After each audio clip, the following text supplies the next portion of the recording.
Hello, world. Welcome to Decode or Not to Code. I'm Millie Eva. I'm really happy to be here today. And as always, I've brought Stefan with me. How are you doing today, Stefan? I'm doing great. We're about to write in the next 2 hours C# code, so I'm fine. Best time of the day. Indeed. As always, we have a really, really cool session prepared for you guys. But before we get into that, let's have a look at what's new in the tech world. What has been going on in the last 2 weeks? Any news? There is big news. So like I think our news section if we stream every 2 weeks is easy because there will be a new preview of the next .NET release, which is releasing monthly. So in preview 3 of .NET 8, we got plenty of new additions, where one is that the output folder structure will be a little bit rearranged and a little bit simplified. For example, for our very console application that we if we wanna publish that, then previously we had to go dig somewhere deep into the bin debug net 6.0 folder somewhere, like many levels of nesting, and this will be simplified.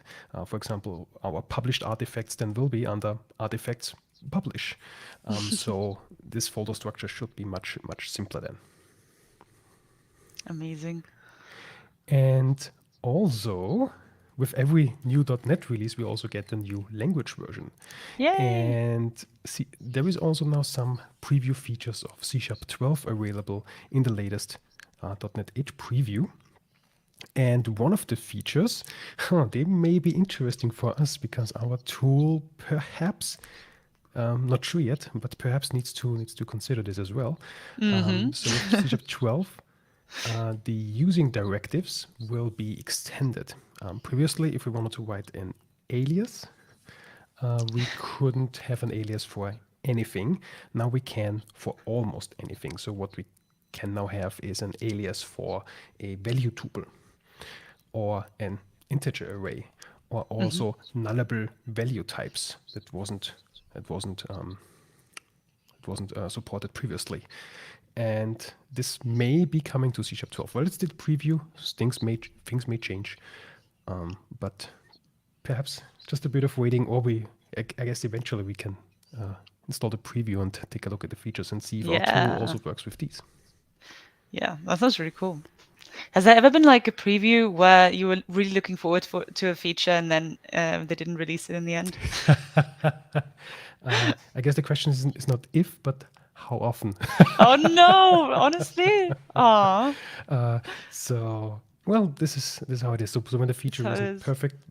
perfect and not ready, Yeah. then they push it for later, and that's good. I think it's better to have a well thought, well structured feature rather than something rushed, which then feels incomplete, and then I Yeah. can't use it anyway. So yeah. That makes sense though. I learned to. I guess that's the bit of a drawback of shipping previews. So yeah, I may grow. What's the term? Grow too familiar with the features already before they're really released. Yeah, and then you'll miss them when they're gone. But this will hopefully stay, and then we can have like a cool session where we implement it in our tool as well. That That sounds would be great. really, really good. All right. So, are there any more news? Or That's the news section. But before we jump to the roundup from the last section, I also want to post our Twitter link, where we will announce upcoming sessions, but also we'll start posting like our learnings and also roundups and news in there as well if you would like to follow up on these. yes. And also, if you are interested in sort of what's coming up and also what we've been doing, like if you're interested in our speakers or yeah, anything concerning us or what we do or what we build together with you, then follow us, because last time we had such a cool session. I was so pleased with our previous session with David, where we took a deep dive into Roslyn, and I'd actually never worked with it before, and I thought it was super interesting, and I think we'd made great progress. We packed so much into these 2 hours. It was really amazing. So if you haven't seen it, take a look. It was one of my favorite sessions ever. But You was also pardon? sorry. Now go ahead. I was just gonna say we made a lot of progress, but now we have a lot of refactoring to do, I think. Indeed, I want to say also it's also my favorite session. Yeah. Because I'm doing for my private projects, working with Roslyn for like 3 years, but I think in these 2 hours I learned the most. Wow. Yep, that's a big statement, but I totally believe you. I mean, it's also true for me. Like, I've learned the most about Roslyn in our last session and in the last 3 years. But as I said, it was my first time, so there you go. But no, it was a cool session. Go check it out. It's also on the Twitter, and if you're already on Twitter, why not hit us a follow? Why not? Do it. But yeah, so should we have a look at what we did actually last time? Yes, and all of the to-dos that we have added for future us, actually current us. Yes, we have a lot of to-dos. Perhaps, there's so much commented out to-dos. Perhaps I start with running this application, because last Yes. time, last time we had this code. Well, where do we start? Last time, where do we start? Okay, so we have a test project, and this test project has several classes, and we want to count all of the using declarations that are in there. Now, in order to create the workspace, the MS Build workspace that we need for that, we also need to register the dependencies for the locator of MS Build. So where is my local MS Build installed? That's required. And for that, we wanted to use the MS Build locator, but this didn't work. We don't know yet how, so this will be future us problem. And also in the meantime, I've upgraded to a later SDK version, so I had to change the version here, but that still works, so that's fine. But if I'm running this program right now, we get a bit of an error because it doesn't find the Net7 DLLs. I think it's because we're currently still targeting, if we go to our tool, we're still targeting just Net6, but I do not have the .NET6 SDK installed. So I think this is why it's causing problems. And I guess this is now a segue for us to use, what's it called? Multi-targeting. Yes. And I like to show multi-targeting via another tool. I'm using here Rider, because if you go in Rider to the project and then go to the project properties, there's a very nice UI for multi-targeting. If that loads up on the other screen, there it is.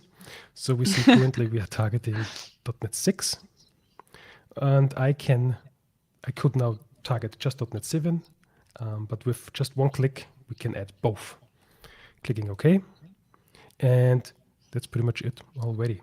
And Nice. now we have, instead of let's zoom in one more, instead of a target framework, we now have target frameworks and have these comma separated. So we're now multi-targeting Net 6 and Net 7. Let's move that here. But if we run the tool now, so later on in the NuGet package, we will then have two different tools, basically. If you have the .NET 6 SDK installed, then it will be using .NET 6 version. If you have the .NET 7, then a .NET 7 version. But And you have .NET 8, then the .NET 8 version. Yes. Yes. we do have this on our GitHub repository. Yes, we do. An issue. But if we run that now, since we do multi-targeting, just .NET 1 doesn't know which version to run from this local development environment. So we also need to pass the framework. So I need to say .NET Run -- framework and add now the target framework. Since I have the .NET 7 SDK installed, I'm using .NET 7.0 here. That's the very same identifier as up there. And now our tool should run and count all the usings, and it does. So we got all of the usings. Nice. There is even more usings. We also usings from auto-generated files. We still need to tackle these, but we will tackle these in a future episode, depending on our progress today. Yes. So what is it that we want to tackle today? Well, I think last time we did have a bit of a discussion about whether, like, what our tool should actually do, like whether we should include aliases or also like the static usings, and we actually hadn't really considered, I think, the whole extent of how that might change our tool.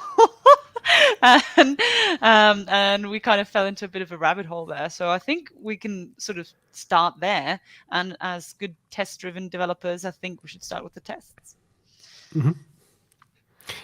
Yeah, but I learned, like, the biggest learning for me, like from last session, or one of the biggest learnings for me, was that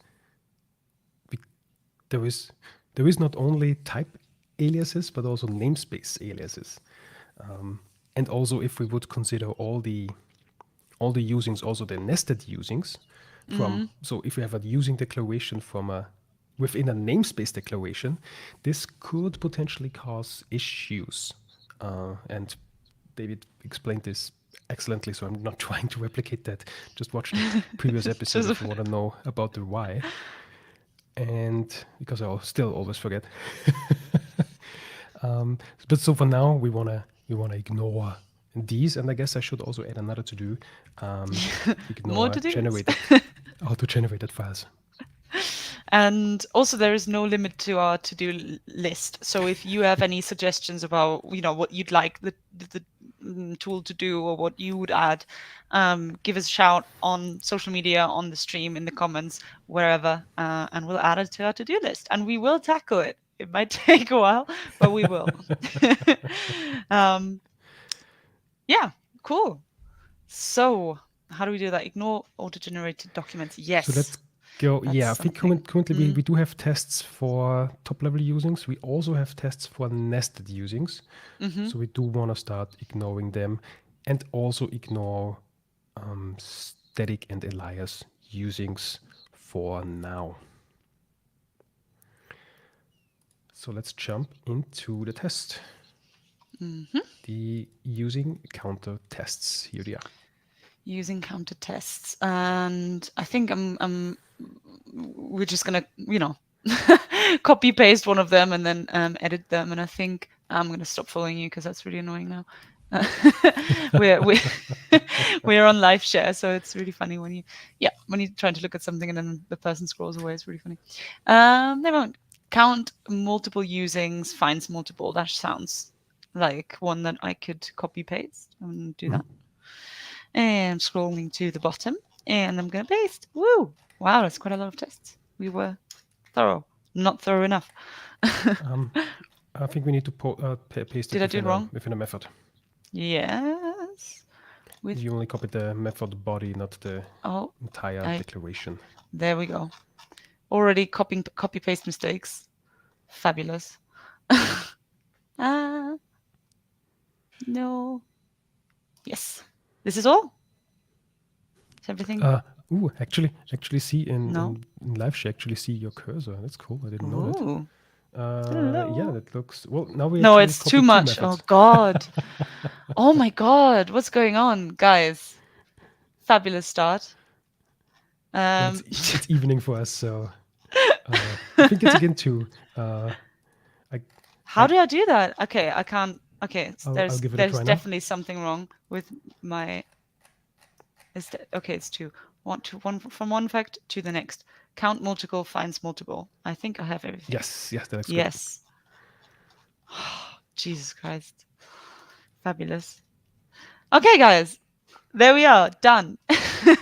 No, so we count. Okay, so we have a fact, public void, and then we need to name it accordingly. So what's the sorry, what was the naming convention? It was the method, the scenario, and the expected outcome. The method is still count. The scenario is ignores. What is the scenario? So what do we do the so the aliases, right? We want to suppress the aliases. Yes. So let's say with using alias. Okay. With using aliases. With using What's the plural of alias? aliases. Aliasi. I need to search that. Plural alias. It's aliases with an es. Okay. Okay. Is it? Yes. Aliases. Yes. And then ignores multiple. Sounds like a good expected outcome. That's also my expected outcome on on a Monday morning. Ignores multiple. Everything. People, problems. Before first coffee. How does this go? Yeah. I've extended that grumpy period to just Monday morning to early afternoon. Ignore multiple? No, ignore all. Ignore them. Just ignore or do not count. Do not Do include. not count. Exclude. Do not include. How did we call it previously? We called it finds them. Yeah. Do not include. Yeah. Okay. And what's in our arrange method? So we get our documents, I suppose, our usings, and we want to throw some aliases in there, right? Perhaps let's add a namespace alias and also a type alias. So, for example, using my namespace. Namespace is system, right? Or what was the other thing? You wanted a type as well, type as we alias said. on system console, because that's an example we use frequently. Okay. Using like my type. Oh, we don't want the others. Okay. Yeah. Let's keep Fair the test as focused as possible. Fair enough. Console. Right. Yes. Cool. So we have a namespace alias and a type alias. And then what do we expect? What's the expected result? That we get nothing?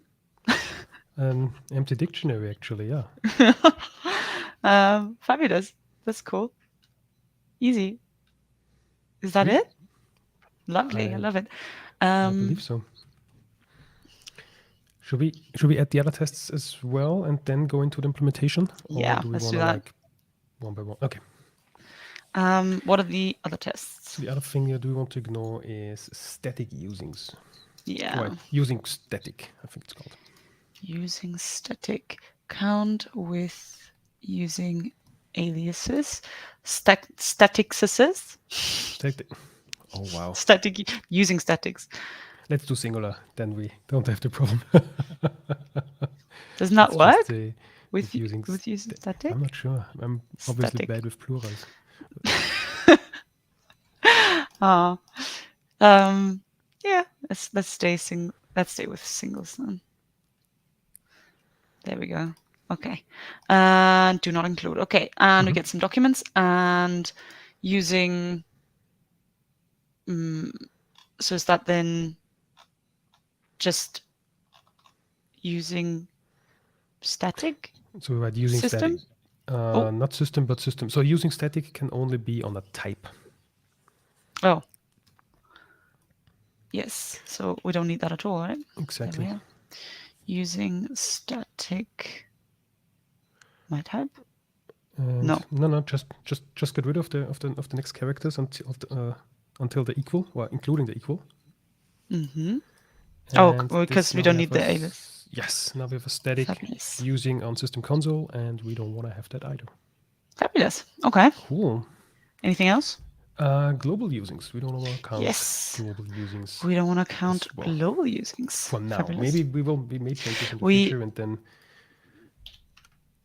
Yes. yeah. But for now, But we want the MVP. yes, Minimal minimal something? Minimal viable product. Yeah. Yes. Count with global using? With global usings, yeah. Global usings do not include. Using I'll copy some from the previous tests down there as well, and then we can globalize them. System. Let's have all of the system stuff. Nice. Okay. I lost you again. There we are. So, but that's then global. Let's globalize them. Yeah. Global. Right there. Global. I think there's a trick with multi-cursor, but I always forget how this works. What is multi-cursor? It's always different on every tool. Okay, that's not that. What else we just do the code? Okay, so I think it's like I'm on a Windows machine here. If I press Shift and Alt and then click on multiple lines, and I get a multi-cursor, and I can edit multiple lines at once. No way. That is so cool. Let me try that out. What do I press? Shift Alt, and then with the left mouse button, place multiple cursors. No way! Oh my god! Ta-da! Could have been so much quicker.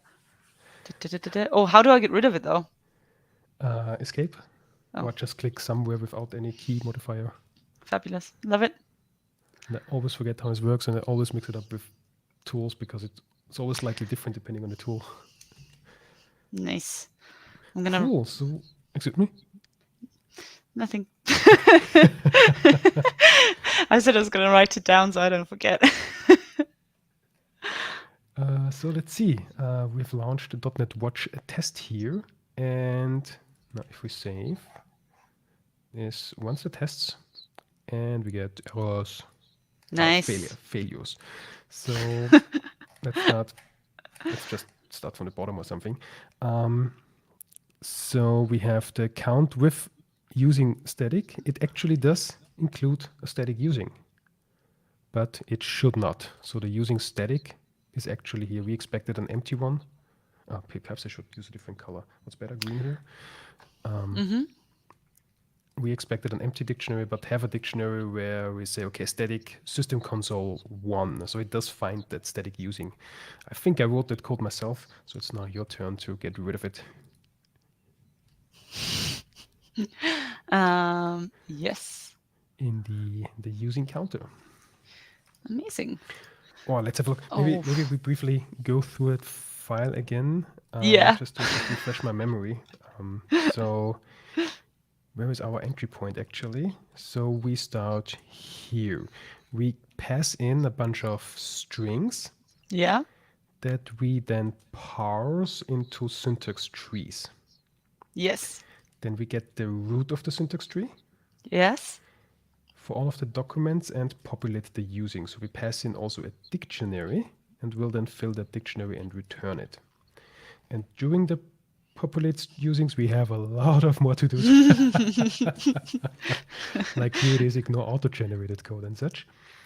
And in here, we now go through all the using directives that we find. So from the root node, we grab all the descendant nodes. So that's the children of that node and its children recursively. All the using directives. And then we say, okay, if this does not have an alias, we ignore it. Okay, so the alias test should work already. If it has a global keyword, we also ignore it, so that test should pass as well. But here is some logic that we do if it has the static keyword. No, what does it say? So if it doesn't have this, yeah, okay. So if the static keyword is not none, okay, I guess we could have written that the keyword is the static keyword. That maybe if we write it like this would be more straightforward. Static keyword, yeah. So if this static keyword is actually set, then we return the identifier as well, but we want to ignore static usings. Okay, so we can just go, if this happens, then we continue? So if this happens, I guess we shouldn't run the code down here. So I guess we definitely need to remove it and do the ignoring then before we fill the dictionary here. Yes. Fabulous. When I paste it in, that's not me. That's literally just my copy pasting. Yeah. Fabulous. Thank you for cleaning up down there. Okay, perfect. Oh, And then here we could just go. Manual format. Yes, continue. Right? Cool. Nice. So we ignore aliases. We ignore. What is easier to read? I'm actually not sure. If we say if the global keyword is global keyword, or is it simpler to say, what do you think? If the global keyword is not none, what is easier for you to read? And likewise the syntax. What we had previously, because now I'm not so sure anymore what is more logical. Readable, yeah.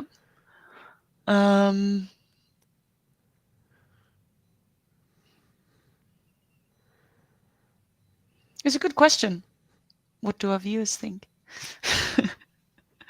Yeah, right now I'm also like more leaning towards the second one, where, yeah, because it, because I'm not coding every day. Like I don't read code every single day. So when I look at it and I see like, the is not and the none, I feel like, okay, if the global keyword is not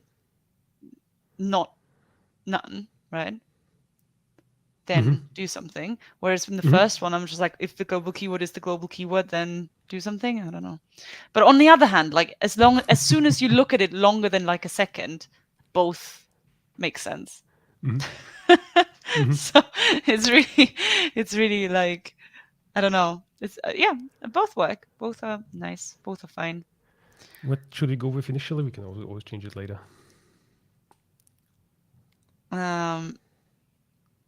Then let's go with the second one. The second one, okay.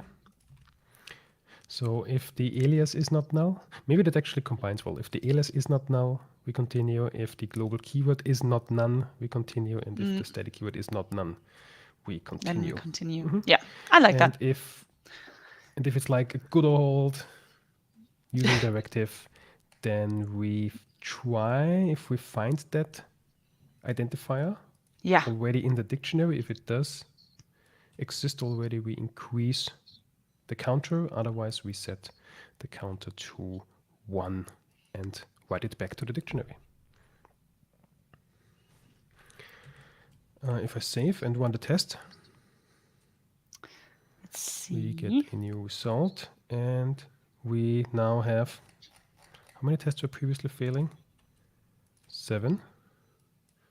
It's still 7. Okay. Maybe we broke some other test. But we could have, potentially.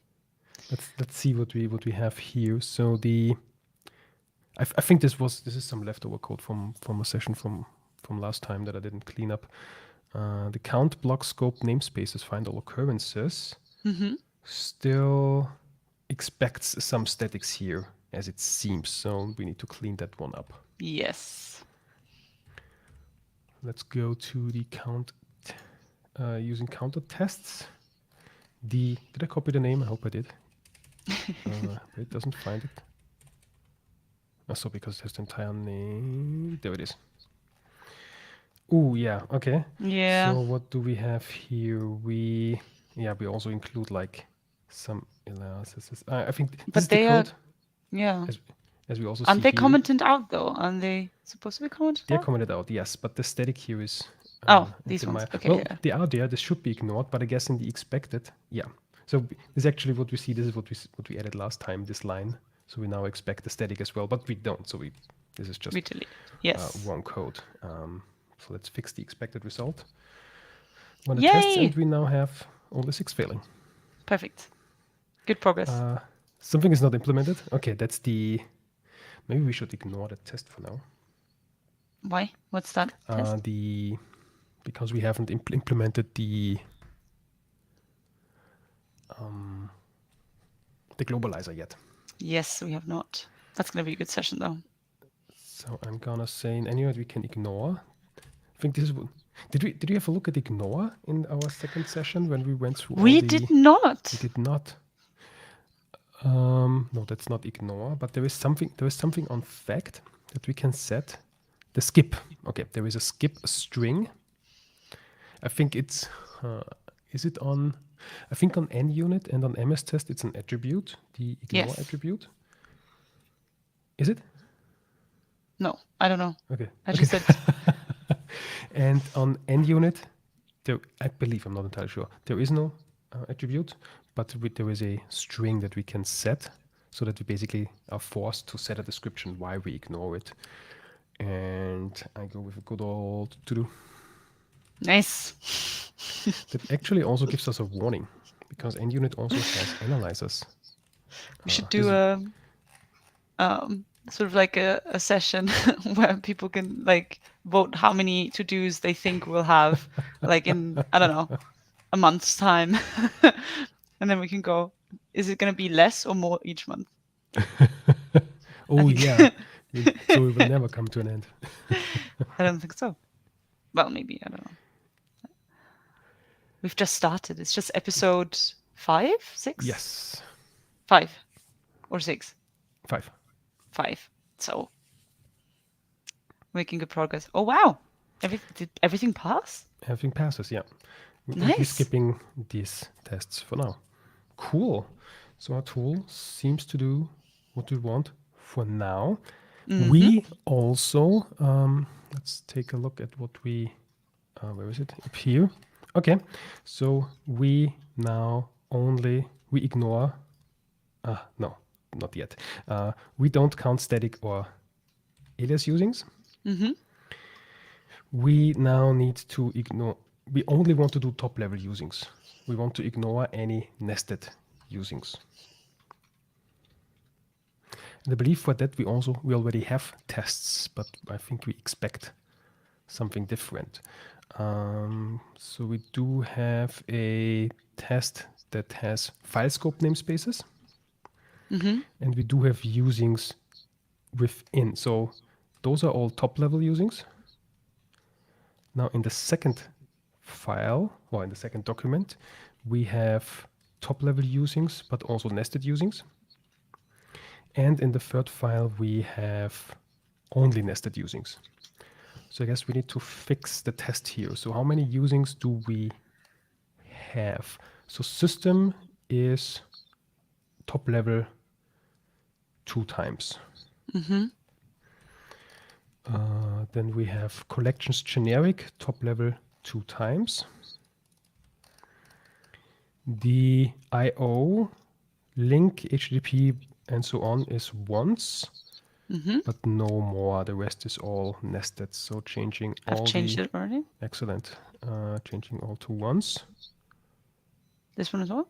Yes. Everything? Yes, fabulous. And I think also for the other test, the one of the block scope namespace, I think we can get rid of this because we do test static usings. We test the. This is actually invalid. We do Why? test alias because we try to we're using a type, not a namespace. So if I would add this here, this should actually give an using directive is unnecessary. Using directive can only be applied to namespaces. but console is a type. Okay. Oops. And we all have, so we have these in other tests. So get rid of these to make this test a little bit more focused. And I guess we should have the same, I guess this is the same document as the test before, but just now with block scoped namespaces. So we should have the same behavior that we have system and system collections generic twice, and all the others only one single time.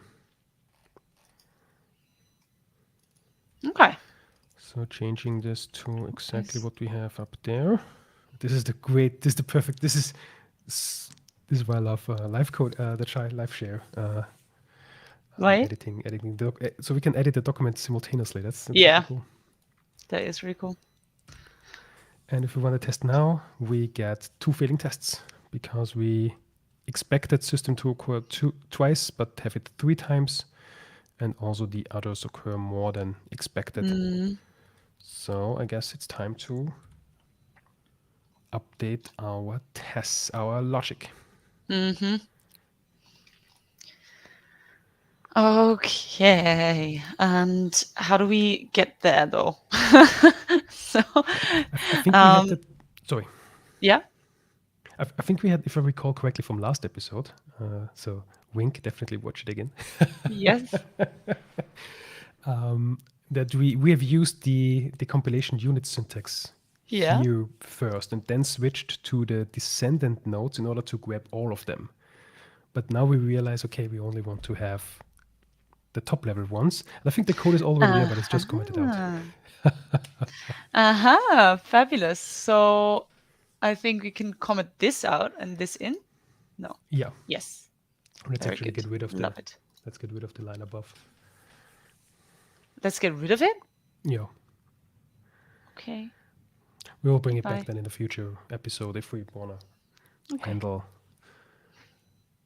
the nested usings as well. Okay. Saving the file, rerunning the tests.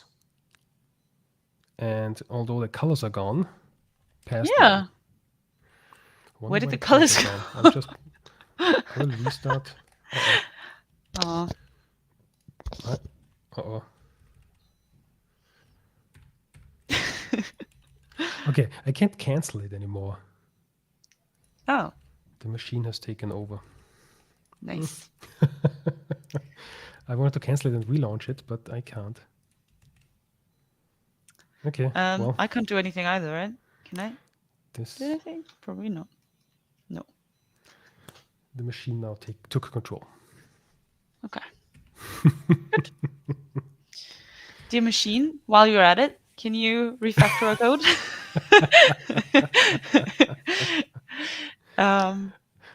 Perhaps we can have a look at an AI chat ChatGPT? Yes. In a future episode. We could actually have a competition where we sort of get a problem and then who's faster, me typing it into ChatGPT and actually trying to communicate exactly what I want from it, or you just writing it. And I'm pretty sure you're going to win. Depends on the code, I guess. I wanted. Have I told this story before? Because there are loads of people who have birthdays in my, family and friends at the moment, and I tried to I didn't know, like after the 20th time, I just didn't know what what to uniquely text that person, and so I asked ChatGPT, and I swear it took me longer to sort of formulate a text message with ChatGPT. At the end, I just wrote it anyways and just did the standard. Hope you have a great day. Blah blah. Anyway, so yeah, I think you will win this competition. But that sounds good. To put it on the to-do. What's on the to-do? I don't know. So ChatGPT. Yes, I put it on the to-do. To code or not to code does ChatGPT. And also goes theater. Yes, still need to do that. We absolutely do. All right, what are we? What's next? Have I would like to. I think functionality-wise, I think the count is complete. Nice. I think we got. Okay, no, it's not. So we do the top. It's not. So we do only count top-level usings and ignore the Yes. nested usings. So that's complete. We don't ignore the auto-generated documents just yet. In order to do that, we also need something like file names, like because the generated what David showed us last time, there is more ways for auto-generated file to look. Let's actually, I'm taking a look at our debug output. That's still on .NET 7 SDK. That's not the nice cleaner version yet. So if we have a look at the obj folder, actually, there is, for example, a global usings.g.cs. We learned in, I don't know which episode anymore, but in one episode we learned that this is what we get if we enable implicit usings. Was this episode 3? I think it was episode 3. And so this is a generated file that's marked via the .g. I lost track. Where is it? Yeah, there it is. .g.cs, and also it also has an auto-generated comment on top. But a file doesn't need, or a document doesn't necessarily have both the g.cs and also the auto-generated. It could only have one of these. And I think there is more file endings other than g.cs. It could also be .generated.cs or something else that I don't know yet. So in other words, we do need to be able to, for our tests, input the document name as well in order to deduct that. So for that, I would like to refactor both our test, but also our production logic a little bit, so that we don't put in strings anymore, but only, and not documents, but a project. I think we also had like this to do from last time. The largest type that we should put in is a project here. Like from the other perspective, there is a workspace. Workspace is a solution or the current solution. The solution has multiple projects, and each project has multiple documents. And we want to do a project here because we want to count all the usings within a project. So I guess maybe we leave that code and delete it afterwards, but the only public method that we want to have is here to get in one single project. And now let's try to refactor it for that. And so that is the only public method. The others should either be deleted or private. I make them private directly so that it doesn't compile anymore. And now let's fix it. Okay. Oh God. Okay, let's fix it. I think a little bit of a hint from last time, because so now we had a look at the test angle. From a tool angle, we do create the MS Build workspace, and we basically have the project here already. And what we do then is project.documents. So I think the .documents will be we're basically shifting that into the method now. Okay. So that compiles great.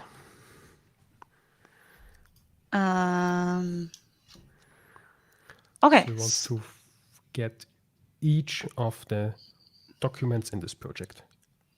So that sounds like a for each loop. Exactly. For each.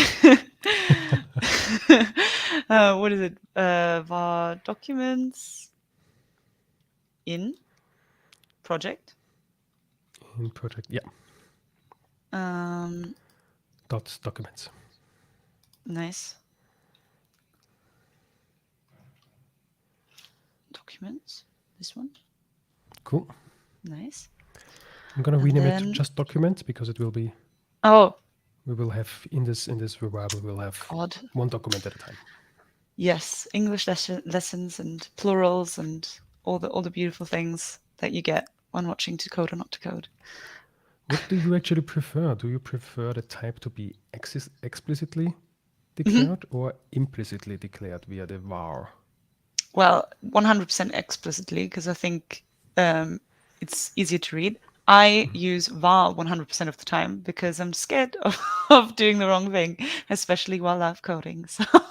So yeah, I usually honestly, like when I write it, I put var and then I see what, VS Code thinks it should be, and then like look at the little recommendations. But when I read when I read code and it's var, then I get really annoyed because it confuses I, me a little bit. I was laughing because I'm doing the very same. When I'm not sure, Okay. I Okay. write var, but I still like to have it explicitly. So I hit Control Dot or Alt Enter, depending on the tool, and say, hey, Mm. please use the explicit type instead. So this is exactly what I do as well. Oh, good. Now I feel less stupid. Okay. And what do we do with that though? This is where we want to count, I suppose. No. Mhm. Yes. I guess we have, Yeah. wondering if Yeah. we basically have, uh, Mm. do we have that method here already? So I guess we can now, because we no longer pass in a collection of documents, I Mm-hmm. think we basically can move whatever we have in here Mm-hmm. up there. Mm-hmm. And Yay. Move as in. Okay. yeah, Yeah. yeah, yeah, move as in move. And let's see what we can say. So doing per project. I'm moving the dictionary out because we have one Yep. result per project. And we basically have this here. So we do iterate through the documents. So Yeah. I guess just removing Moving this this. body, yeah. And it should be, oops, I think I removed, oh no, this result of course needs to go down. There we Mm-hmm. go. Um, just checking to remove, no, all the to-dos are still there. I think we are Save the to-dos. Yes. almost there. So this is now, instead of a C# document, just changing the variable name here. And which brings me to the idea, I guess we should check that this is indeed a C# project, but not a Visual Basic Ooh. project. So yeah, what you said earlier, yeah, we're adding more to-dos than We're adding more to-dos. Oh, is that complicated, or is it just like, or if? no, but we definitely first need a test. Oh, yes, of course. So, Sorry. and I guess when we later have the project structure that we pass in a project that we create with an ad hoc workspace, then it's very easy to create a Visual Basic project and then have that test. Check if C#. Not sure what we do if we throw if Visual Basic project. Something like not supported. I mean, Yeah. could support it perhaps in the future. Okay, but then the naming is wrong because it's not using, it's imports.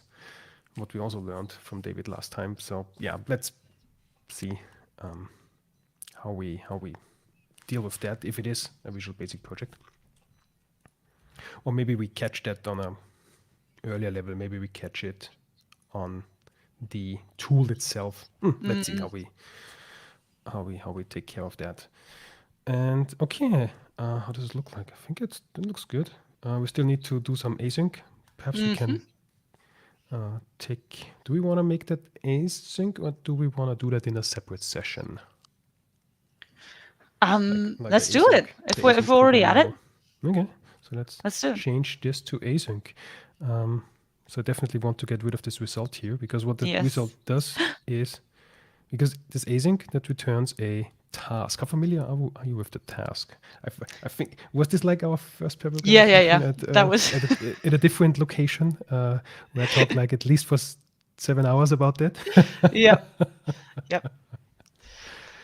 Yeah, because I kept sort of not changing the void to task, and I think you told me it like twice or so, and then you were like, "I'm just not gonna say anything, but there is something. Look for it. Best of luck." But after that, I've always like now I'm the person who's like, if somebody misses, it's like, "Oh yeah, Ooh. yeah." So you passed it on. There you go. Okay, but so do we need to await this now then? Exactly. Wait. Yes. But we can't use the await keyword just yet Why? because our method is not. I'm still doing it, I see. Task? Yes. So, but static task, is that just it? Also, No. also that, Okay. because we no longer, so we return Now a everything's task red. of. Yay! Let me fill in the generic brackets. Are those brackets Nice. carrots? No, how are they called? I don't know. The Um, greater than and lower less than signs. But we need to make our entire method async in order to enable the await keyword. okay. We need to, okay. We need to change the entire method. But what? Didn't we just do that? No? No, we still need the async keyword. So between, Ah, if you don't, yes, exactly. async. Because the async keyword now turns this this body into like this async state machine. Perhaps in a future episode we have a closer look at what this means, and then through that enables the await keyword. And yeah, and we no longer return the thing, but wrap it in a task because it may complete later. And I think this is it. Well, it's also good practice to, if we have a task returning method, not necessarily if it's async, but if it's task returning, where the task is this promise or this future that at some point in time this will have a result, then also suffix the name with async. So we name count into count. So this time I'm hitting F2. Not kicking you Yes. out of the session, into count. Is that what we did at some point? I think it was in the first episode where I hit Control R because I'm used that from other tooling to rename something. But in Ah, Visual Studio Code that means reload, and then I kicked you out of the nice. live share session. Thanks. Not today. If it, oh, I can't kick you out though, can I? If I do the No, same? No? no, Okay. no. You got all Well, the power. I can't even at, get my revenge. Ah, I'll get so it at some elsewhere. so at some point you'll be the host. Yes, at some point. Okay, what's next? So we made it Cool. async. Is that it? So and then we populate the. I guess, do we still need this method? Yeah, we'll can delete this later. Now I'm Yeah. wondering, is it the should we inline the populate usings, or is it cool to have it in two methods? It's cool to have it in two methods, I Okay, think. cool. Because I'm not so sure about the name populate usings. I guess it's Okay. fine. What name would you give it? I don't know. Populate usings. Yeah. Or do we count Yeah. count usings? Mm-hmm.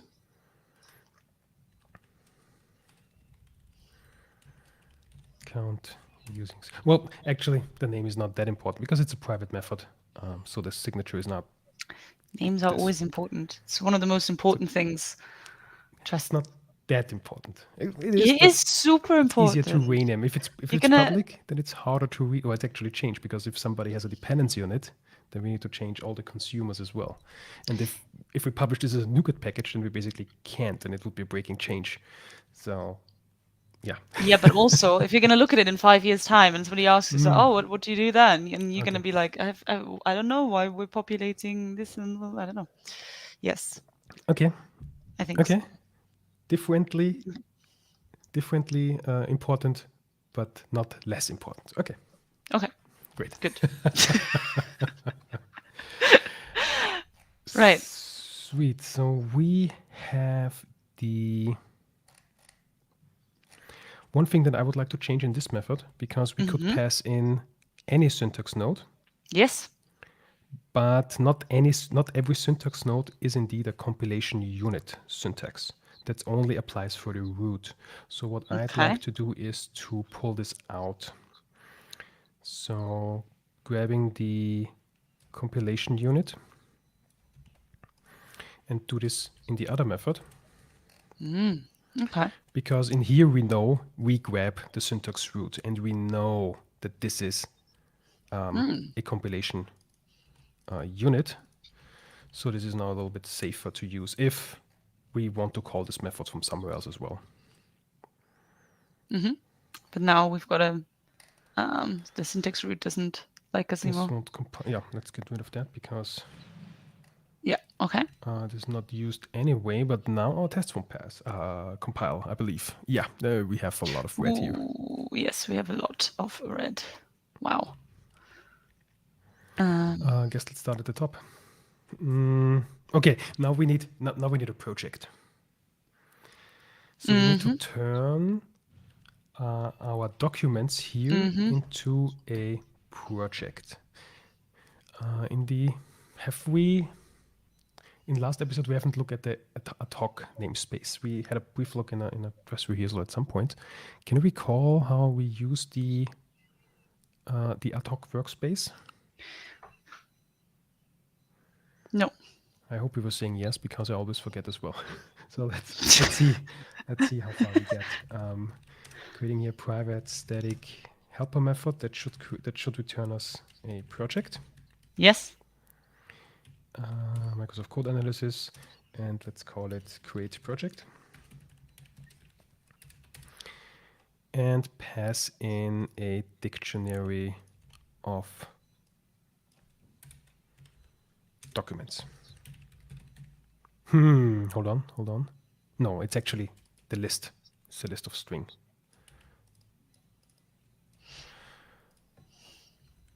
Documents. And now let's create an ad hoc workspace. So we have workspace.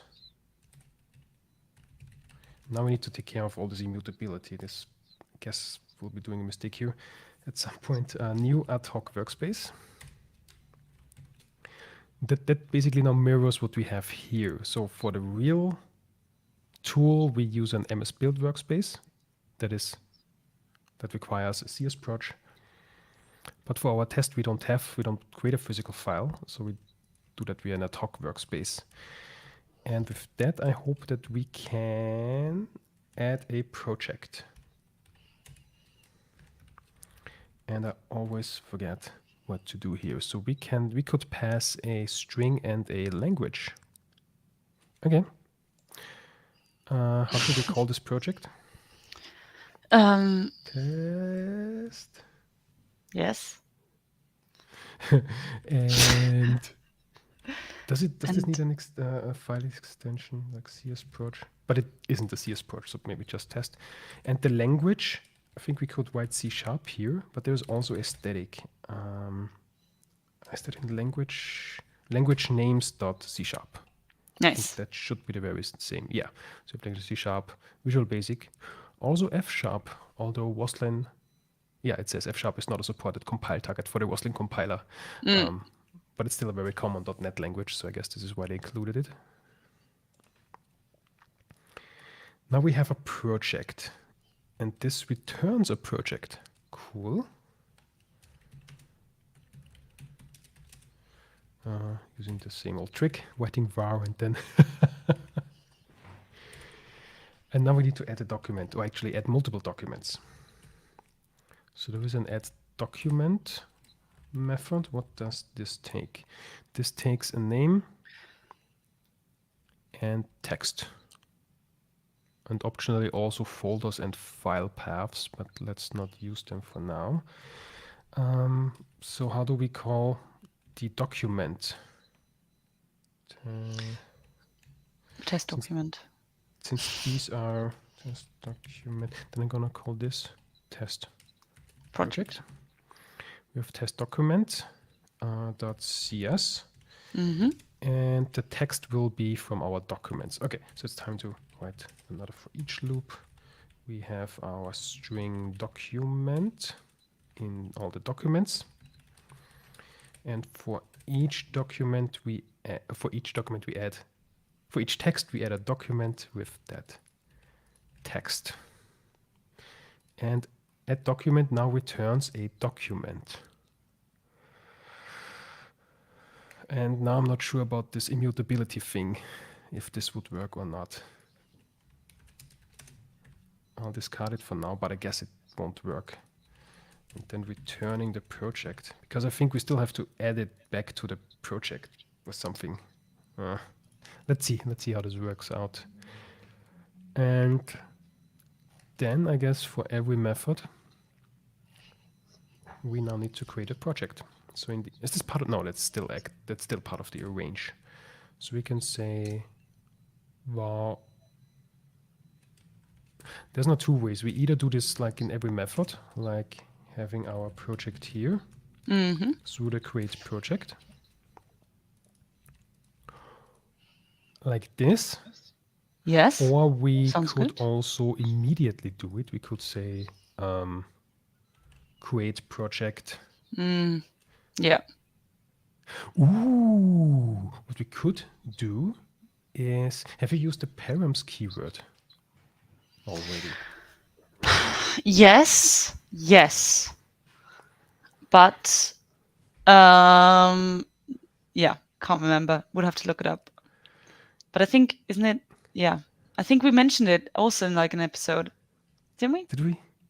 Didn't we? Did we? Okay. Maybe I'm completely wrong. I'm Go for completely it. wrong. One of us definitely is. Okay. Right. What is the params keyword or attribute, or what is it? So we can add a params to a parameter if it is an array.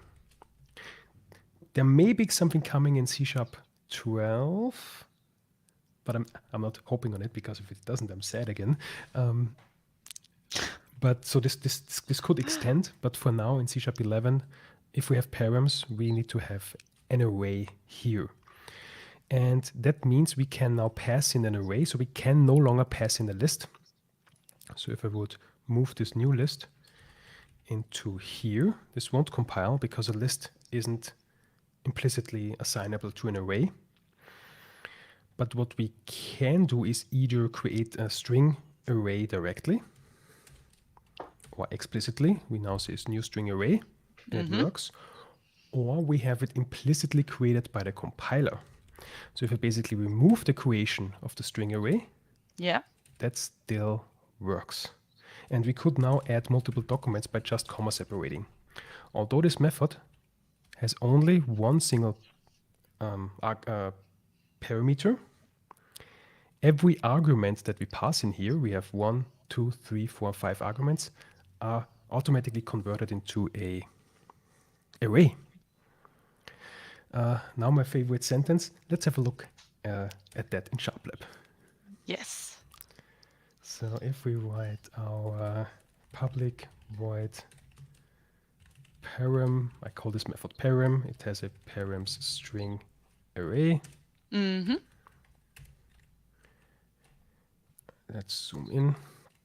And if we call this param from the amma method, if I don't pass in anything, okay, we don't see that, but I think that the compiler will create an empty array, and I think then this will be empty. So I have 0 elements. If we pass in one string, we create now a string array with the size of 1, with the length of 1, fill it to this one element, and then pass it.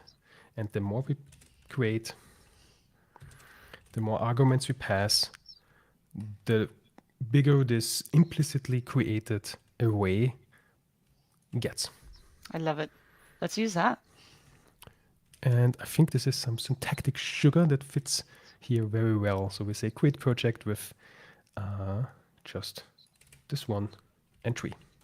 Nice. And then we have our, instead of documents, we now have project.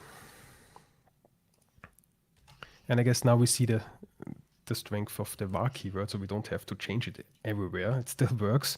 And then paste it in here, and this should work, although it does not contain a definition count. What? Yes, because we changed it to count async. So we also need to change this now. We need to await here and change the test. This is what you know now. Yay! I know what to do. I know what to do. To async task. This Perfect. Yes. Perfect. So that means if we Learn add a something. if we add a Only if we took add me a year. so this so this like our first session that we had there uh, left some scars, I see. So if we change a void method to async, it will be returning task. And if we change a non, like if it returns anything, let's say a string, it turns into a task of t, where basically the return type now will be in the task of t. Cool. So we now change all the create projects like so, and the await and async here for all the methods. Do you start from the top and I start from the bottom, and then we meet in the middle? It sounds good. Yes. Let's go. Ah, wait, I need to unfollow you then. Oh. Okay, I already got it wrong.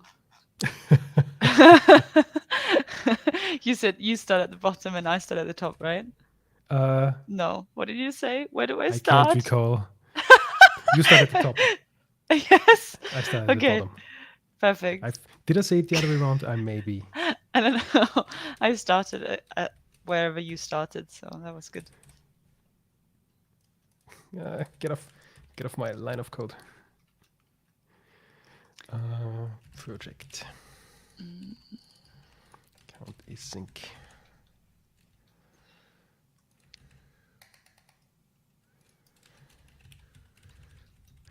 Yes. Is there a more automated way to do this? I'm not sure.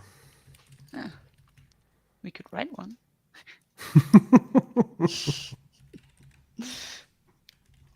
So we will write a tool that enables us to write the tool. Yes. No.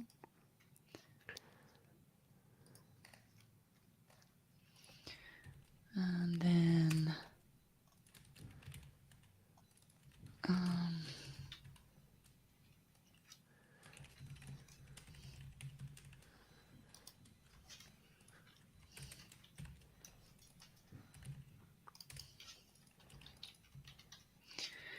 and do we have any elevator music or something to You can play the. No, I can't. I'm ukulele I'm simultaneously. working Yeah, hard yeah, here. yeah.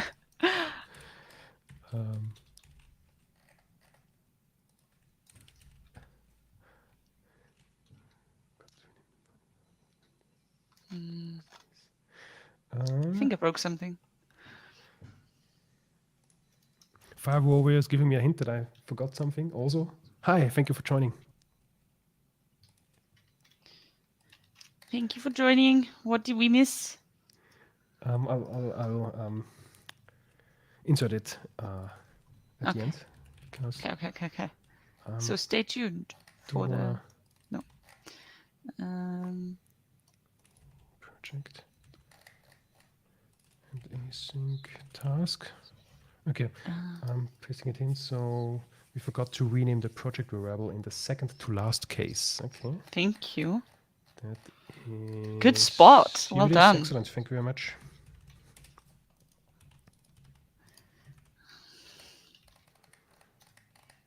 Thanks. So it's actually three of us now with factoring. That's cool. Yeah.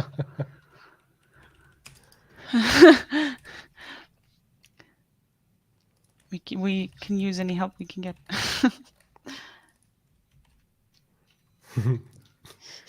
Who doesn't like refactoring?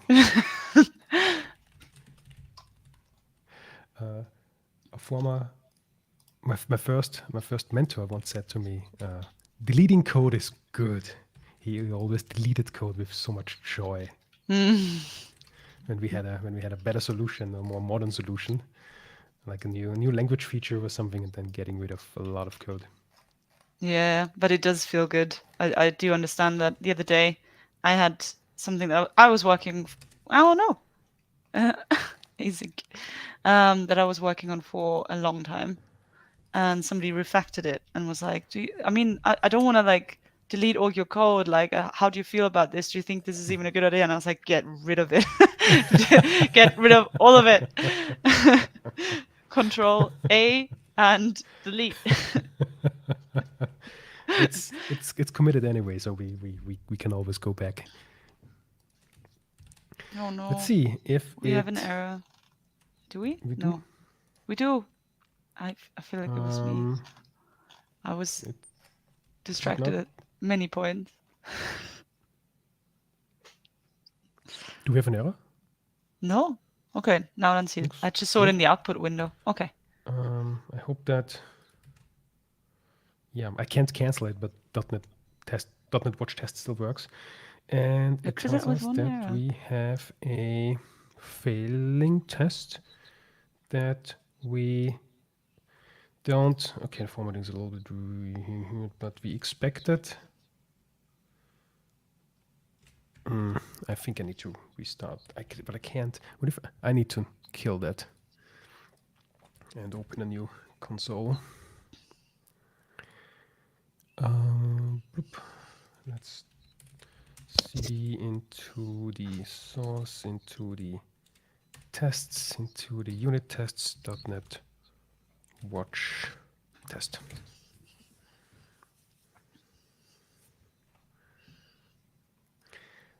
Fyro said the same thing to his or her apprentice last week. Deleting code feels great. It really does. Best thing. Now we get colors again. Yay! There you go. So we expected something, but actually got nothing. Yeah, I think that's the story of my life.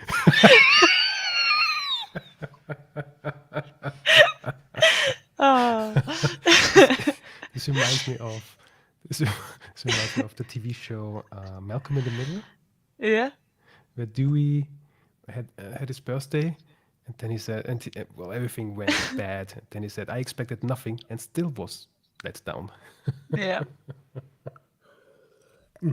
Yeah. So I think we don't get the immutability right here. So the workspace. Yeah. I think we need to work with the current solution, because if we add a project, this creates now a new project. Mm-hmm. But the documents that we add here are not added to this project. So I think we need to do something with the current solution, because that now has also an add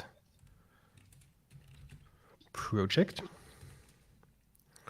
and this one takes a name, assembly name, language, or a project ID. Let's try that. That returns a project. Well, we need a project, so that looks promising. So we get the name. Assembly name? The assembly name I used in the same. So because I could, in a project, basically what we have here, this is the project name, and also the assembly that we produce, so the DLL that we later on pack into the NuGet package, per default has the same name as the project. But we could have a different assembly name. So we could have project A that produces a DLL called B within a NuGet package that is called C. Per default, it's all the same, but we could change that. Okay. So if we say that it is the same, this is like the default behavior. And then also grab the C# language name, put it in here. Now we have our project. And now we need to add, okay, that's actually not the same problem, isn't it? Does current solution, I think now current solution should have something like add document as well.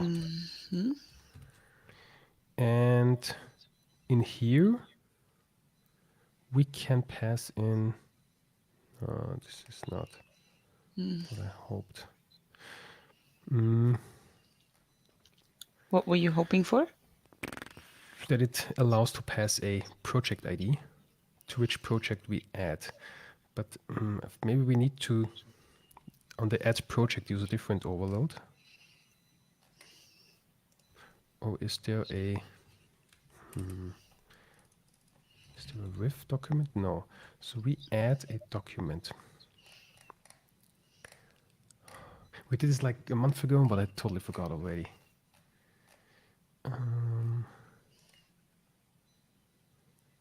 So add project.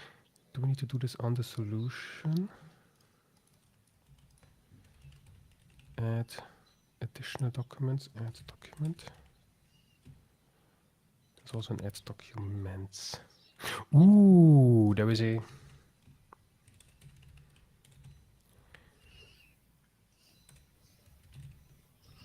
Oh no, that's get. Should be add document. What overloads do we have on add document? It always takes a document ID. Okay, maybe we need to utilize that. So we need to pass in the document. Yeah, because now this, so this add document returns a new solution. So we should be, so what we do here is by discarding it is actually, hold on. Okay, if we add a document via the current solution, then we get a new solution. So I guess that is the thing. So I will put this into a local variable, the solution. And every time we add a new document, we then store it into this new solution that we then reuse. Okay. And then at the end, I guess we need to grab from the solution, we need to say get project. I hope per ID. And maybe we can use this project ID here. Cool. But now we need to add these documents. For that, we have a document ID. So we need this overload, where we still have the name, we still have the text, but where do we get our now document? we need the ID. Do we just create a new ID? Document Nice. create new ID? Is it as simple? Create new ID now gets a project in which this document should be created in. So we could, I hope, still use project.id here and hitting save and seeing 9 failing tests. Nice. An invalid operation exception because our test project is not part of the workspace. Okay.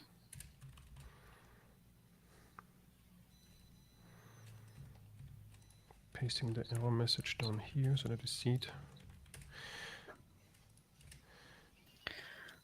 The test project is not part of the workspace. So we have here our workspace. Okay. So the project that we add here via the solution is not. I guess we need to add the. Is there also an overload that does similarly take an ID? Maybe we need to use this overload, which then returns a new solution. So okay, the same so we overload, just need but with assembly, yeah, with project ID. I mean, yeah. So let's go ahead and create our project ID via project ID.create new ID. Oops, I have no idea what I did now. I set a breakpoint. Cool. The first time I set a breakpoint. There we go. But now the map doesn't compile. Oh yeah, it didn't before either because we. Okay. Wait, yes, now it should. Perfect. And I think this doesn't. Okay, it just takes a debug name. Cool. So we now have our project ID. Actually, here I now like to use var because I already know we use the type name here. So I like to avoid redundancy here. But I think on our roadmap for future episodes, we have a session on code style and how we can enforce it and such. So we will definitely revisit that. And now we add a project, but this returns a new solution. So we assign the solution and we will always reuse the same project ID. So that looks kind of promising. Okay, let's go for it. create a new workspace, we get a hold of the solution, we create a new project, add this project, and we use the project ID to create new documents.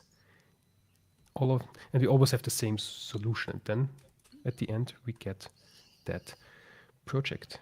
And now we still have 9 filling tests. Did it run? Did I save? I think so. Damn it.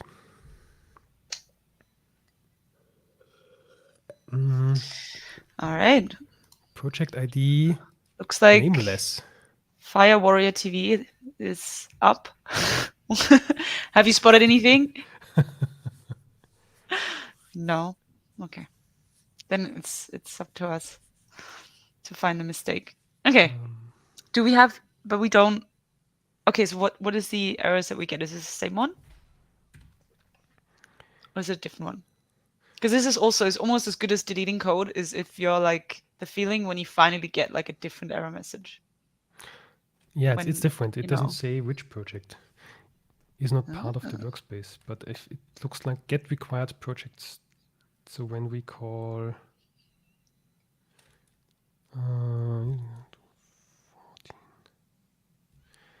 add document, it's not part of the workspace.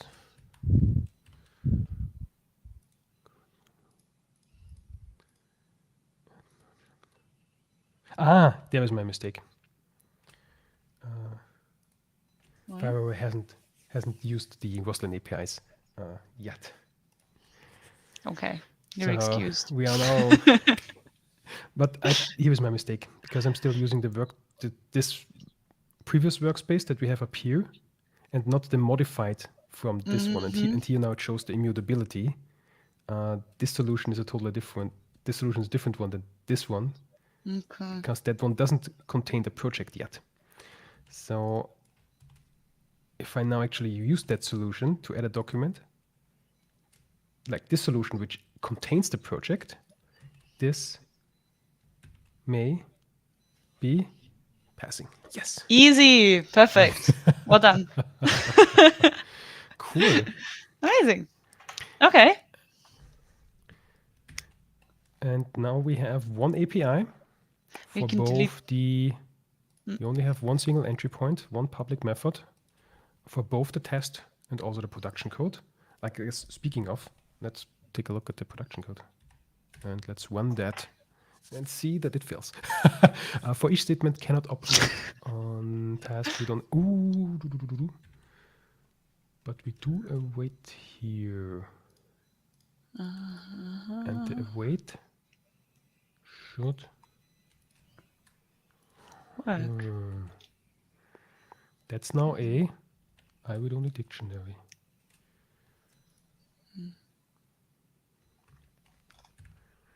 Did I not save? I didn't save. Great. Okay. After saving, it works. Good. And we get the same usings. Cool.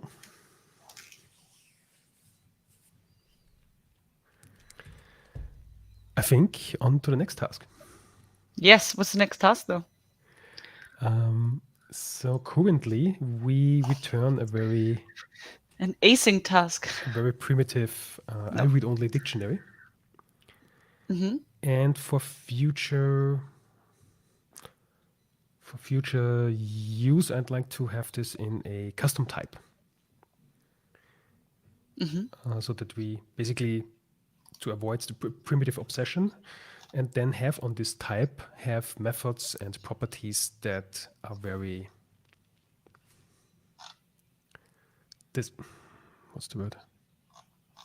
descriptive of what they do. And we could also extend that type, because we can't really extend I read only dictionary. That's from the BCL. We don't control that. But if we have our own type, we can basically do whatever we want with it. The implementation of this type may still be using as I read only dictionary under the hood, but of what we do with that is then up to us, especially when we later on want to support like static usings and alias usings as well. Then a string integer combination alone doesn't really cut it anymore. So with a custom type and a custom type hierarchy, we could depict any complexity that we want to have, that we want to introduce later on. And now comes the big question: how do we call this type?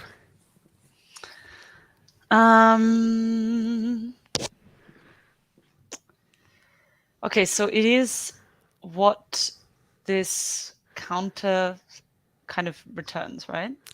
Yes. So which lists the usings and the amount of times this using was used. Amounts of occurrences. And it may also later on then contain the type of the using or the kind, like if it's static or is it global and such. Ooh, and the type and kind. Okay. Yeah, so it's the okay, so okay, so you run the counter and then what do you expect to get back? The countings. I don't know, list. Not list. That's confusing because output? No. Like the using counter output, Using counter using counter output. result, Result. or just the using count. Using count is good, but not if we have type and kind, because then does that still work? I mean, it works, but you said naming was not important. Oh, we get some. We get some help. The using count Using result. count result. That's it. Using count result is. Thank you very much. For now, I'll create it just in here. We can later on then put it to a file. Or do you want to create a type? I can try. And then let's just create it in this very file, and then we So- can later on move it into a separate file. Is that okay? I'll start with public. This one has to be public because we want to use it in both our tests, but also in our console application. Yeah. Using count result. Yes. And we have, does this also need to be then public? And we have what do we have? We have a string, right? Does this now? No? Yes. So Did I this make it- will I broke it. contain. Will this be one name? entry or will this be multiple entries? I think I was thinking about having a type that now contains basically a collection of other types. But what we could also do is return an enumerable of this type. That would also work fine. So this is the using count result. Okay, cool. No, I thought of something else, but I like this much more. Do you? Oh, because Yeah. we can change it. You know, I trust you much more than I trust myself. I Like in would- the instincts of I would writing. say the same the other way around. Okay, fabulous. Okay, so this now wait, what? Okay, so I'm confused though. What do we need here now? I thought we sort of Favoria name, kind, and count. Okay, so the name is a string, or is it, So what we is it? could mix them. So, Favoria, do you? Not sure. So, would you say that the using count result now contains a collection of another type, or should we return an enumerable or some collection of this type here? So basically, is the return type. Do we return here a task of this result, or do we return an enumerable or some collection of this result? If either of you know what I mean with the difference. Yes. Yes. Because okay, what actually, let me explain, and maybe if I explain it correctly, I get a gold star, and if not, then I need to learn a little more. But with the first thing, you kind of have one result where there's loads of like a list of, I'm going to use the word list, but it's just like, like this using that many times, this using that many times. Whereas if we have an enumerable, it's an enumerable and every using count result just has one name, one count, and one, what was it? Kind. Do you see what I mean? Mm-hmm. Mm-hmm. It is always type design is not easy. Firmware says if the counter can count different kinds of usings at the same time, currently not, but later on it can, yeah, using some flags, then they like the idea of having a type for a single using.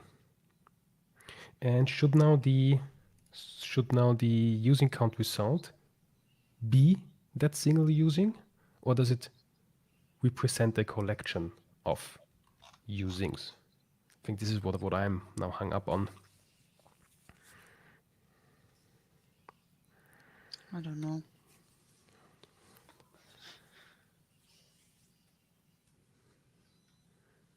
So we could have Also, I mean, because Go on. what I'm thinking now is if we have public, if the using count result has an I enumerable, or could also be, well, we know, let's make an I read only list because we know the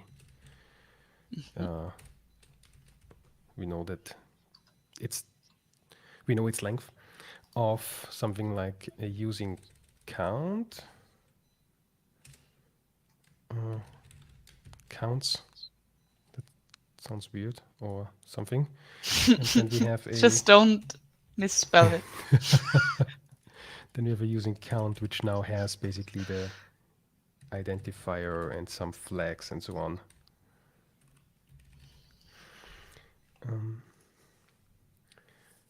If it's a single one with the kind, then I'd name it using occurrence or something similar. Ooh. So like Using occurrence. That's pretty good. And we have using occurrence, and this would be then occurrences. Yeah, and then we don't need to worry about misspelling it. I like this. Cool. Okay, great. Okay. And okay, well, but what do we do in using occurrences now? I'm a little bit confused. And I think in the using occurrence now we can create those properties that you wanted to create. Okay, with fabulous. the So that's identifier and the well, we don't have any flags now, but the count name. I assume. Is it name, right? Name. And do we get and set this or No. No. Is it? Well, it should be a property. Now it's a field. It should be a property. But we perhaps only want to set it once because it doesn't really change. Okay. So it should be a init-only property, or a read-only property. And that's, I'm just mirroring down what you're doing up there. Unfortunately, this is not allowed for properties. It's not allowed. You cannot say properties. Okay. To make a property read-only, you basically only set the getter, not the setter. Okay. So we can only get it? We can only get it, yeah. If we cannot set it, then it's only get it. implicitly read-only. Fabulous. Let's do that. And we've got an int, there's just a count, and we've got, where am I? Oh God. And we need another string that's kind, or is that, what is that? Not yet. Not yet. But now we have a nice type that we can later on expand and add some flag or whatever to, if we want to later on support static usings and so on. Kinds. Kinds? Or is that the same thing? I guess it depends. If we do it as a flag, like a flag could be an enum of multiple values, or we have Boolean flags. Depends, but I guess this is then a question for futurers. I might just add that we want like static, global, alias, and so on. Alias. Alias. Cool. Okay. So, but we still need to set it. Now there's two different ways how we can set that. Either via a constructor or via an object initializer. And with C#11, we could make them required. or we have both. We Why could also have both? both because why not? But that's .NET 7 only.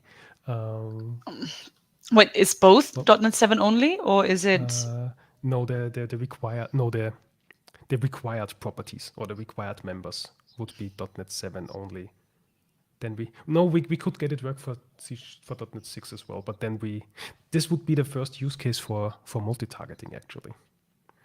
Let's do it then. Okay. Then we have a use case for multi-targeting. So we will now have a look at the C# 11 feature, Yes. required members. So currently it says, yeah, doesn't work because our compiler misses this type because we are on .NET 6.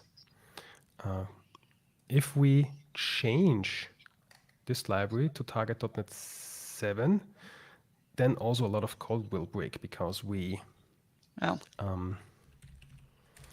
because our tests currently are .NET 6 as well, so we would need to change everything to .NET 7. But to do it step by step, I will now once more open Rider to enable this type, because we need actually, I will copy this warning for later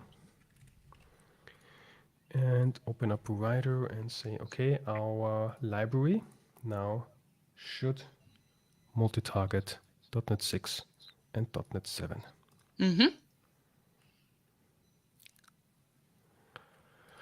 Okay, so in our CS purge of the library, now we also target .NET 6 and .NET 7. So for .NET 7, this would work, but .NET 6 still doesn't compile because .NET 6 doesn't have the type that we need. So what we can now do is use conditional compilation. That I need to go cheating because I always forget. C# conditional or is it preprocessor directives? Wow. Okay. Because we now need to inject a type for .NET 6 that isn't available yet. We only have it in .NET 7. So let's create an if here. That's conditional compilation. So this will only compile for a specific target. So if we target .NET 6, but not .NET 7 or anything else, then we will add these types. And I'm pasting in the error message that we saw earlier.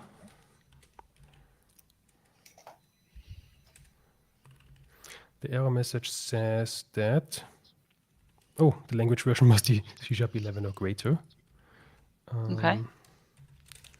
So let's set the language version, because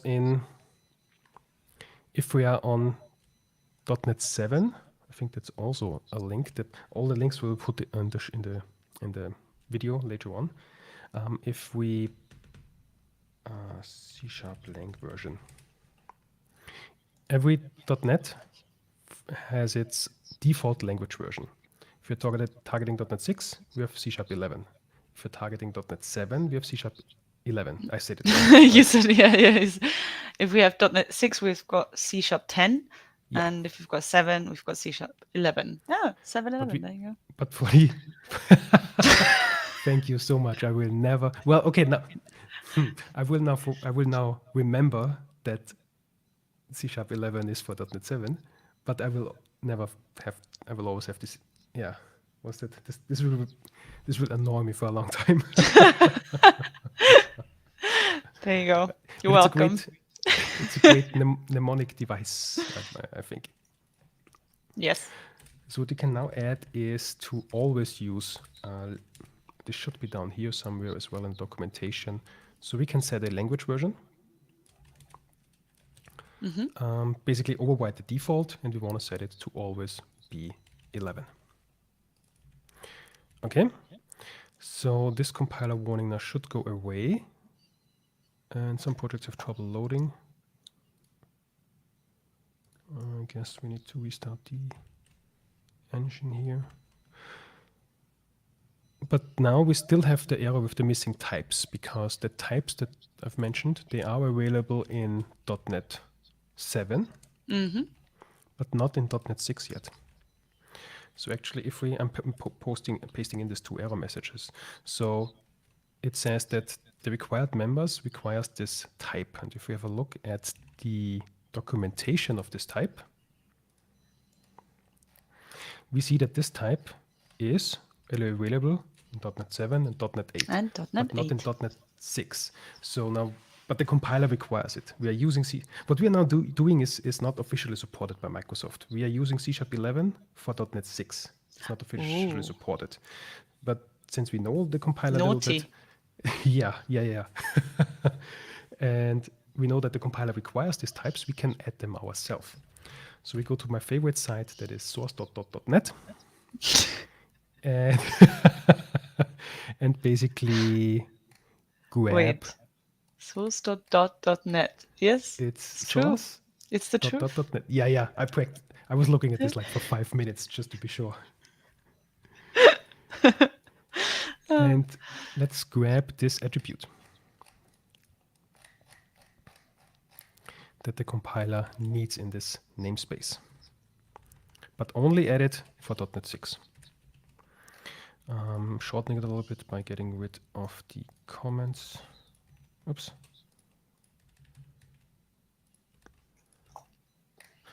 Hold on, isn't this? I thought this was emitted actually.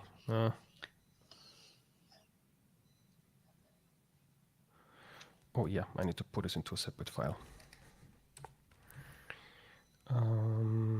Let's add a new C# file.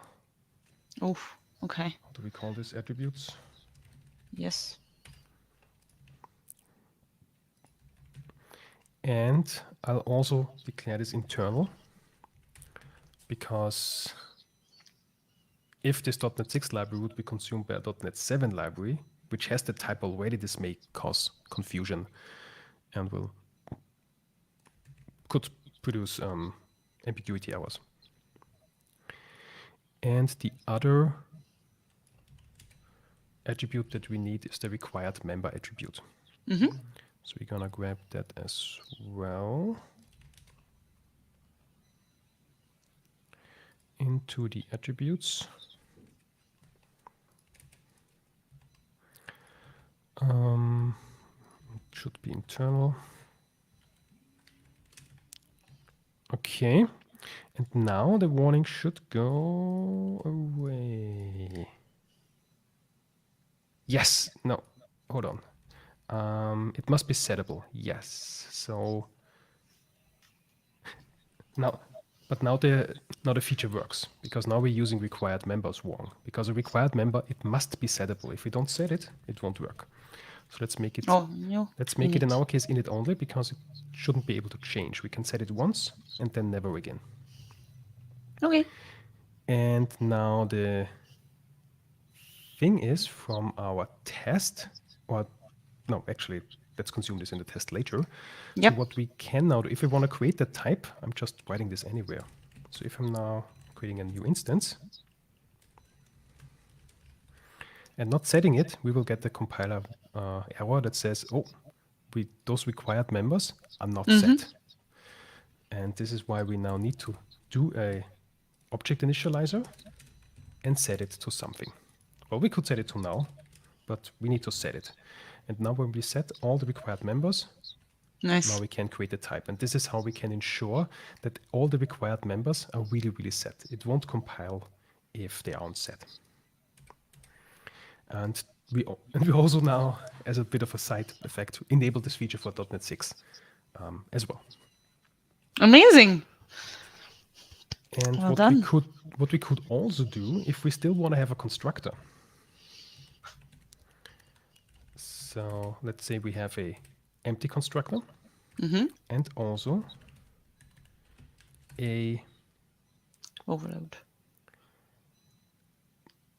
Why does this? Wait. Oh, so there we go. Also a constructor which sets both the string and the count. So we could now consume this type however we want. We either create it via constructor, or we use the empty constructor and then have to set it via an object initializer.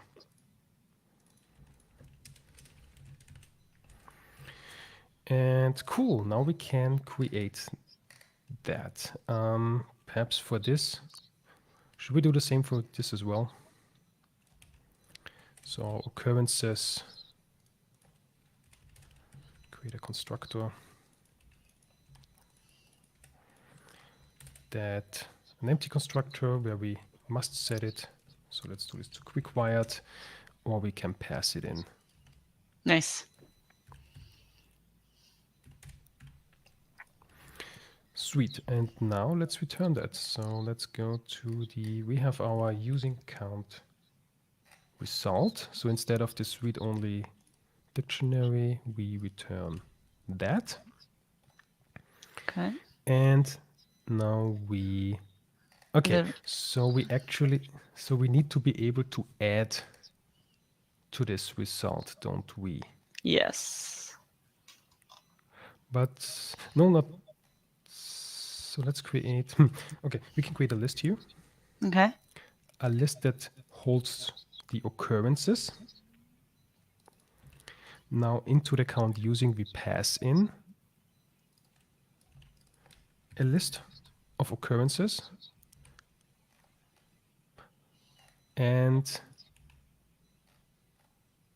we need to find out, we can use the same methods and so on. We can create the same methods. Can I not create this member here? If I can't. So let's do it manually. Let's create a method.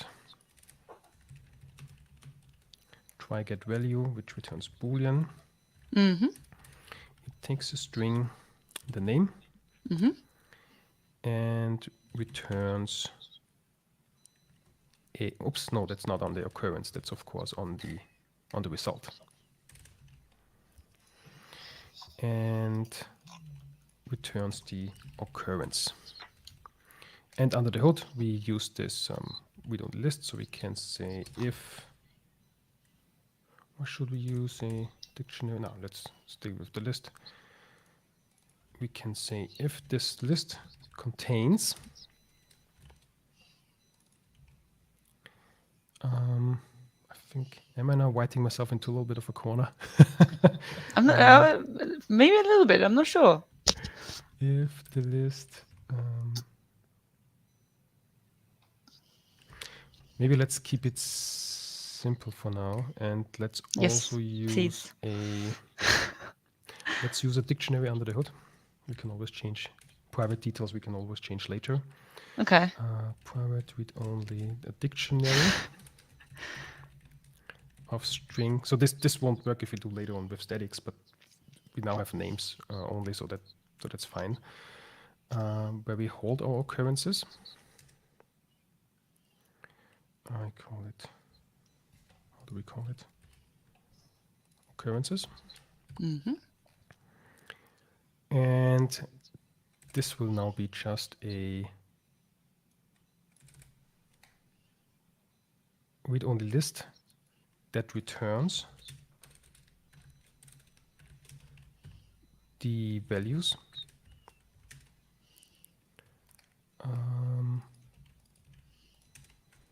of this list. So this is all of these. And now we basically mimic this try get here. So we return of the occurrences try get value.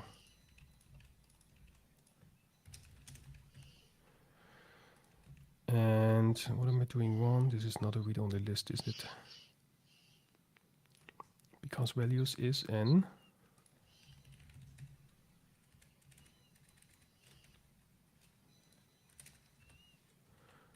value collection, and the value collection is an I collection or a I read-only collection, not an I read-only list. Okay.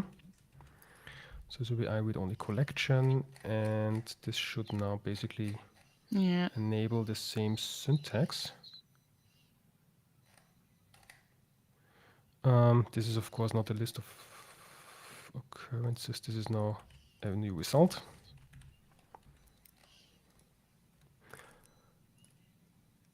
And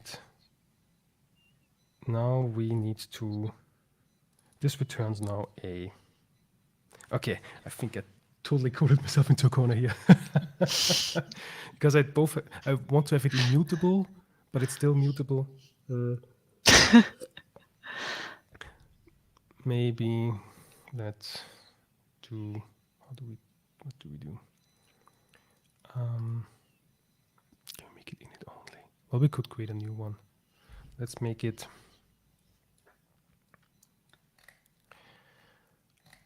let's make that settable for now, the count, because the count actually can change. Okay. To not. The name doesn't change, so I guess that's init only. That's fine because the name never changed, but the I thought it was helping. The count changes, and then the required doesn't work anymore. But that's fine. By default, it's 0, so that's good. And now we can get a hold of the count occurrence. How did I call it? Oh, using occurrence. And increment the count. Nice. Or if we don't have one yet, we need to add a new one. So we will say result.add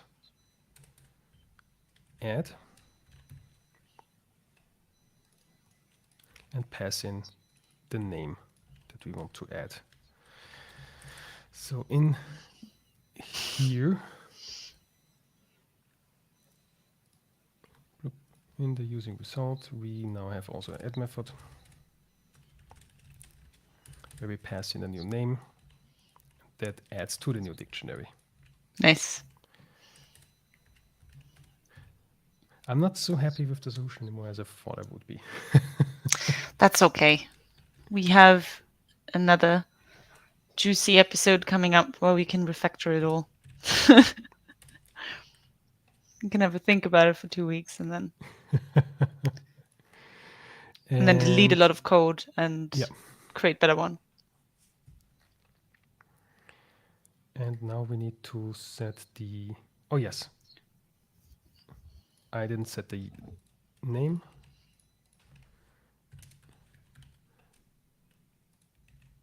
Ooh, yes, there is one last thing about the, that's a good example, about the required required members, because now the compiler doesn't know, the compiler really requires this property to be set via a property setter, via an object initializer. So if I set it here, it's fine, but it doesn't work via the constructor. However, we did ensure that we set all the required members, this one via the constructor, but the compiler doesn't know about it. And there is another attribute. I think it's called the set required members attribute. Let's find that. Set required members. Or is it sets required members? And if we check out this attribute, oops. So this will be the last attribute that we add to enable multi-targeting, this language feature. We again see this is only available in net 7 and 8, but not in 6. So we need to copy one more attribute into our attributes. Oh.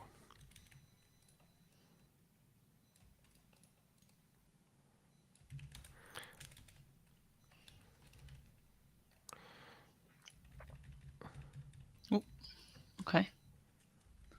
And now we can use this attribute and basically promise the compiler that if this constructor is invoked, maybe let's do another count because by default it's 0.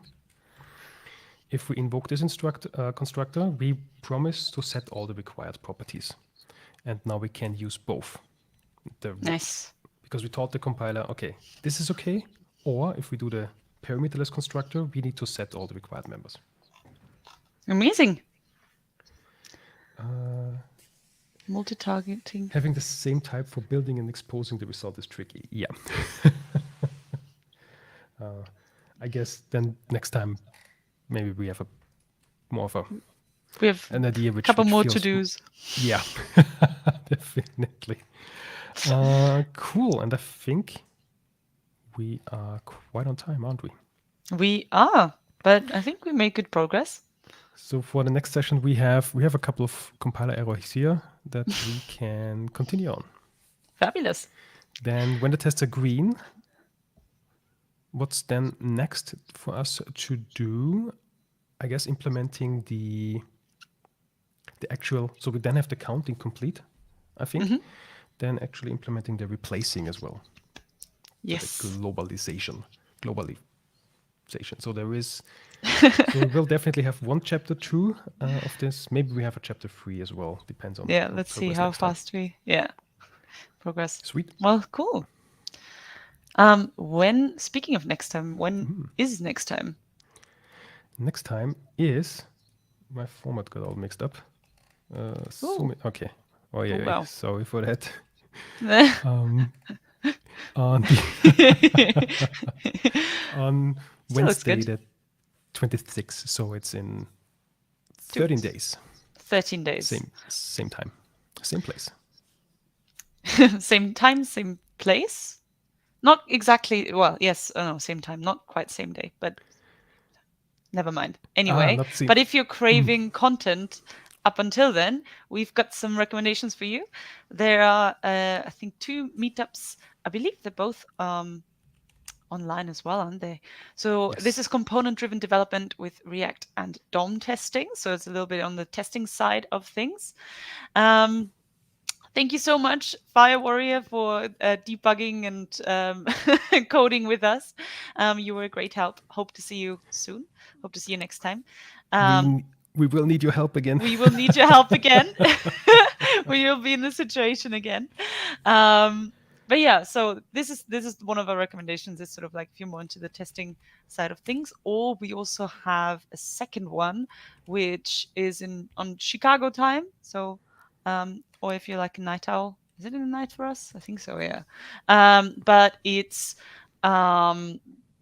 Hasley enhanced and fully open source, turning software into computer chips. Sounds really interesting. Is on both of our calendars, I believe. But yeah, it's a slightly tricky time for some, better time for others. So there you go. This is something you can have a look at while you're waiting for to code or not to code to come back.